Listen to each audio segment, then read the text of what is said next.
નમસ્કાર મિત્રો, શેરબજાર ગુજરાતી યુટ્યુબ ચેનલમાં તમારા બધાનું સ્વાગત છે. મિત્રો, આજે આપણે 5 એવા શેર વિશે વાત કરવાના છીએ જેમાં તમે 15 થી 20 દિવસ અથવા તો 1 મહિનાની અંદર સારી એવી કમાણી કરી શકો છો. તો આ કયા શેર છે અને એક્સપર્ટે આનું ટાર્ગેટ પ્રાઇસ શું જણાવ્યું છે એના વિશે આપણે તમામ માહિતી ડિટેલમાં જોઈએ.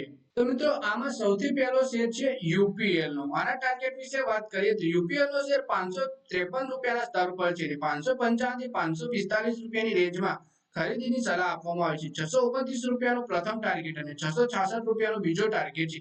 513 રૂપિયાનો સ્ટોપ લોસ રાખવામાં આવ્યો છે યુપીએલ ના શેરમાં, અને 566 રૂપિયા અને 529 રૂપિયા બે ટાર્ગેટ આપવામાં આવ્યા છે શેરમાં. પછી બીજા શેર વિશે વાત કરીએ આપણે, તો મિત્રો બીજો શેર છે ઓઇલ ઇન્ડિયાનો. ઓઇલ ઇન્ડિયાનો શેર 678 રૂપિયાના પર ચાલે છે અને 640 થી 627 રૂપિયાની રેન્જમાં ખરીદીની સલાહ છે. 568 રૂપિયા સ્ટોપ લોસ અને 771 રૂપિયા પહેલો ટાર્ગેટ અને 835 રૂપિયા બીજો ટાર્ગેટ ઓઇલ ઇન્ડિયાના શેરમાં આપ્યો છે એક્સપર્ટે. પછી મિત્રો ત્રીજો શેર છે વેલસ્પન કોર્પોરેશન લિમિટેડ નો. તો આ શેરનો 708 રૂપિયા ઉપર ચાલે છે અને 690 થી 677 રૂપિયાની રેન્જમાં ખરીદીની સલાહ આપે છે. 628 રૂપિયા સ્ટોપ લોસ અને 801 રૂપિયા પહેલો ટાર્ગેટ અને 855 રૂપિયા બીજો ટાર્ગેટ વેલસ્પન કોર્પોરેશનના શેરમાં એક્સપર્ટે આપ્યો છે.